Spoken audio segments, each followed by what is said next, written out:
Hi friends, welcome back to my channel English Ashwini.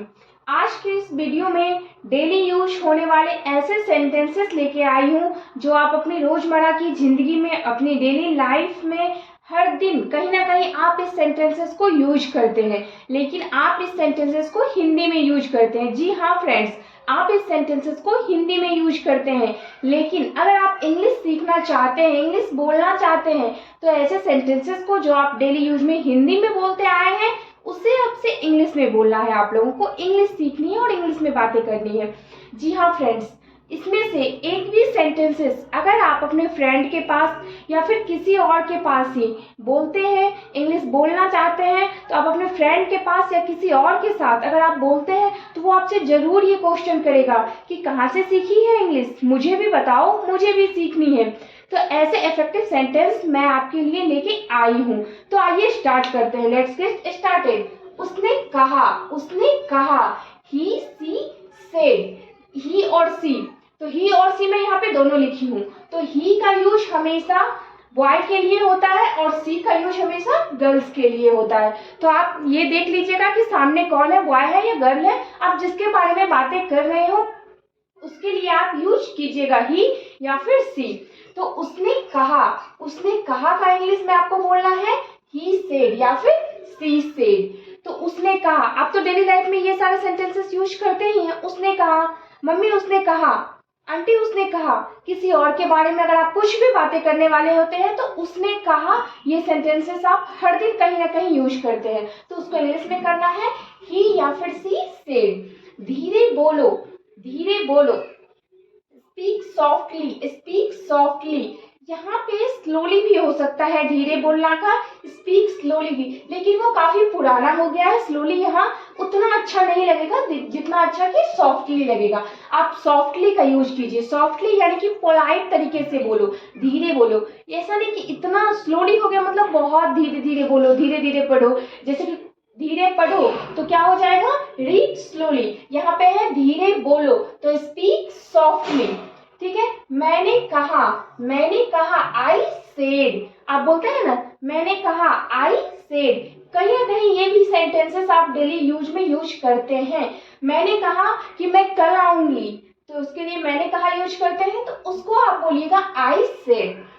Repeat, आप लोग मेरे साथ साथ रिपीट करते जाइए। रिपीट करने से क्या होगा कि आप लोग अच्छे से बोल पाइएगा। Repeated with me. उसने मुझसे कहा। मैंने कहा आई सेड, उसने मुझसे कहा। मेरा मतलब है कि सामने में जो पर्सन है, ही या सी जो भी हो, उसने मुझसे कहा। तो देखते हैं क्या कहा मुझसे। ही या सी सेड टू मी। ही और सी तो मैं पहले बता चुकी हूँ कि ही का यूज बॉय के लिए और सी का यूज गर्ल के लिए होता है। उसके अकॉर्डिंग आप यूज कीजिएगा ही और सी का। तो ही या सी सेड टू मी, मुझे लगा, आई थॉट, बोलते ना, मुझे लगा कि तुम आ रहे हो, आई थॉट। मुझे लगता है, आई थिंक। जैसे कि देखिए, लगा और लगता है में क्या होता है कि लगता है जो होता है वो प्रेजेंट का बात हो गया, ये जो है सेंटेंस वो प्रेजेंट टेंस का हो गया, और मुझे लगा ये पास्ट टेंस का हो गया।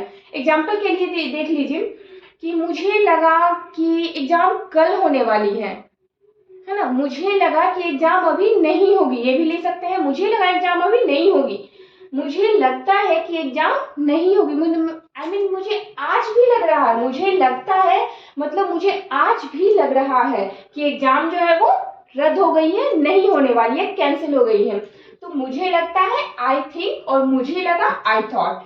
मुझे नहीं लगता कि, इसमें क्या लगा है, नहीं। तो नहीं के लिए हम लोग डोंट का यूज करेंगे। मुझे नहीं लगता कि, आई डोंट थिंक दैट। उसने मुझे बताया। तो ही और सी आप सब्जेक्ट के अकॉर्डिंग या सामने में जो पर्सन है उसके अकॉर्डिंग आप ही और सी यूज कीजिएगा। ही और सी टोल्ड मी। अब यहाँ पे देख लीजिए, टोल्ड है और यहाँ पे मैं सेड यूज की हूँ। तो टोल्ड और सेड के बीच में क्या डिफरेंसेस है ये थोड़ा सा सीख लेते हैं। तो देखिए, उसने कहा, ही और सी सेड। जैसे उसने कहा कि जैसे कोई खेल रहा है, उसका भाई खेल रहा है, छोटा भाई, तो वो उसने अपने भाई से कहा कि चलो पापा बुला रहे हैं। ठीक, तो इस सिचुएशन में हम लोग उसने कहा का ही सेड यूज करेंगे। लेकिन जब उसने मुझे बताया आई मीन कोई इंफॉर्मेशन दिया, कोई सूचना मुझे मिली है उसके द्वारा, उसने आकर मुझे कुछ बताया, है ना, तो उस सिचुएशन में हम लोग टोल्ड का यूज करते हैं। जब मुझे कोई इंफॉर्मेशन मिलता है या फिर किसी और को कोई इंफॉर्मेशन देनी होती है तो उसके लिए हम लोग उसने मुझे बताया यूज करते हैं। जैसे कोई भी बात जो आपको नहीं पता थी और उसने आपको आके बताया है, तो उसके लिए इस सिचुएशन में हम लोग ही और सी के साथ टोल्ड यूज करेंगे। तो ही या सी टोल्ड मी हो जाएगा। मैंने उसे बताया कि आई टोल्ड हिम या हर डैड, आई टोल्ड हिम या हर डैड। अब देखिए यहाँ पे आप लोग हिम या हर का ही यूज कीजिएगा, सी और ही का यूज तो बिल्कुल भी नहीं। अक्सर ये मिस्टेक्स करते हैं आप लोग कि सी और ही का यूज करते हैं, लेकिन नहीं, सी के प्लेस पे आप लोग हर का यूज कीजिएगा और ही के प्लेस पे हिम का यूज होता है ना। तो मैंने उसे बताया कि आई टोल्ड हिम या हर डैड। मैं कल आ रहा हूँ, आई एम कमिंग टुमारो। तो एक साथ मुझे पता है, आई नो, मैं जानता हूँ, मुझे मालूम है, मुझे पता है, मैं जानता हूँ, मुझे मालूम है। ये 3 सेंटेंसेस है और तीनों का इंग्लिश क्या होगा? I know. I know, I know आप लोग सुने भी होंगे। बहुत ऐसे इंसान हैं जिन्हें इंग्लिश थोड़ी बहुत भी आती है, वो भी यूज करते हैं आई नो। ठीक है, तो आप लोगों को आई नो यूज नहीं करना है, थोड़ा सा एडवांस इंग्लिश यूज करना है। I am aware, I am aware. तो आई नो भी यूज कर सकते हैं और आई एम अवेयर भी यूज कर सकते हैं। लेकिन अगर आप लोग आई एम अवेयर यूज कीजिएगा तो थोड़ा सा अच्छा लगेगा, क्योंकि आई नो जो है वो काफी पुराना हो चुका है। तो आप लोग यूज कीजिएगा आई एम अवेयर। अब देखिए, मुझे पता था, आई न्यू, मैं जानता था, मुझे मालूम था।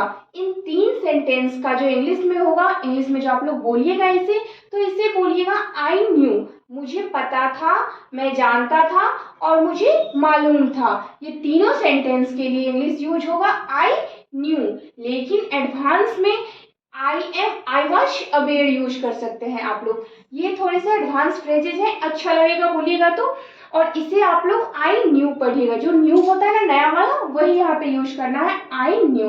ये जो है वो ये प्रेजेंट का हो गया, मुझे पता है, और मुझे पता था ये पास्ट का हो गया। तो नो प्रेजेंट फॉर्म में होता है और उसका पास्ट फॉर्म न्यू होता है, आई न्यू। मुझे बताया गया था, मुझे बताया गया था, I was made aware, I was made aware.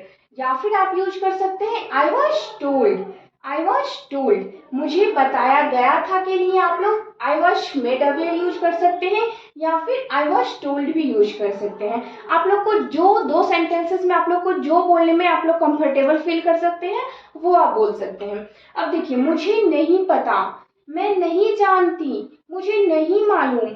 तो आप लोग बोलते हैं जब कुछ नहीं पता रहता है, मम्मी आके पूछती है कि ये कहाँ रखा है, पेन कहाँ है, तो आप लोग क्या बोलते हैं? मुझे नहीं पता, मैं नहीं जानती, मुझे नहीं मालूम है। तो इसके लिए आप लोग क्या यूज कीजिएगा? आई डू नॉट या फिर आई डोंट।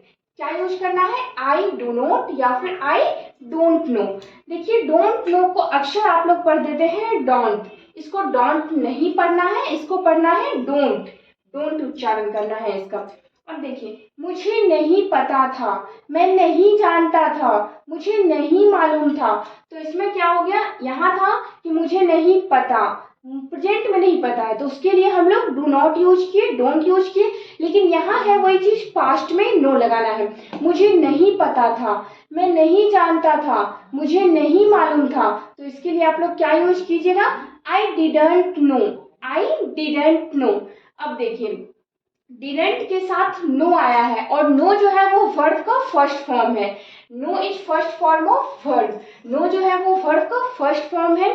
कहीं भी डिड रहे तो डिड के साथ हमेशा वर्ब का जो है वो फर्स्ट फॉर्म यूज होता है, या फिर डिड के साथ नॉट रहे, आई मीन डिडंट रहे, तो इसके साथ भी वर्ब का फर्स्ट फॉर्म ही यूज होगा। ये आप लोग नोट कर लीजिए, है ना।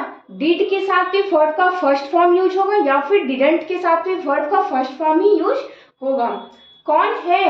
ये बताए थे, मुझे नहीं पता था, आई वॉज नॉट टोल्ड, मुझे नहीं बताया था, आई वॉज नॉट टोल्ड।